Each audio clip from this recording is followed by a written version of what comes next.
Okay, so today we're going to recap the formulas really fast, and then we're going to use these formulas to take some derivatives. So for the inverse trig functions, there are 6 formulas that you need to memorize.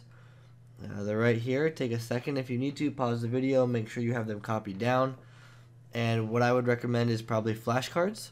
They're very similar to each other, so make sure not to get them confused. Okay, example 2.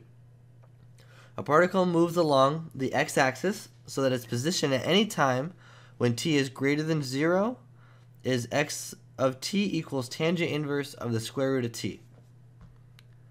And we want to find the velocity when t is equal to 16. So as you remember, velocity is the derivative of position. So all we need to do is take the derivative and then plug in 16. So velocity of a function is equal to the derivative of position. So this means we're going to take the derivative of tangent inverse of the square root of t. So the derivative of tangent inverse, and I'll put this on the side, the derivative d dx of tangent inverse of x is equal to 1 divided by 1 plus x squared. And that was from our formula sheet. So this is going to be 1 divided by 1 plus whatever is on the inside of this parentheses. It's going to go right here. Squared. So the inside of that parentheses is the square root of t times the derivative of the square root of t. So again, I get that from right here.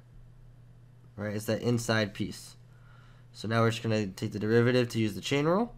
And you get 1 divided by 1 plus t, because the square root of t squared is just t, times 1 divided by 2 square root of t. So here you're going to get 1 divided by 2 square root of t times 1 plus t. And this is our velocity function.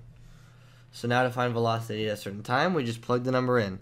So v of 16 is going to be 1 divided by 2 times the square root of 16 times 1 plus 16.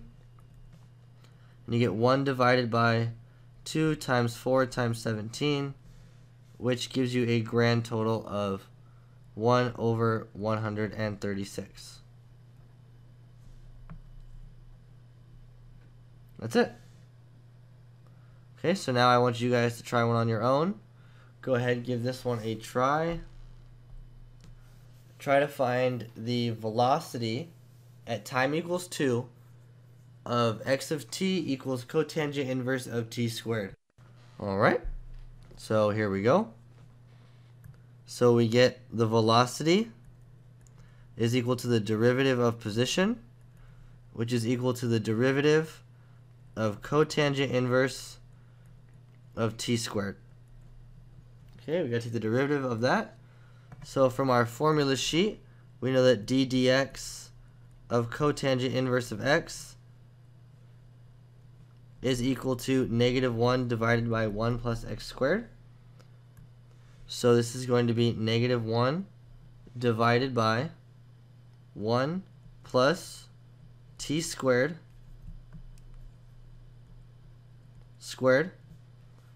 times the derivative of t squared. Again, we're applying the chain rule because we have a function within a function. So you get negative 1 divided by 1 plus t to the 4th times 2t. So then you get the derivative is equal to negative 2t divided by 1 plus t to the 4th. And this is our velocity function.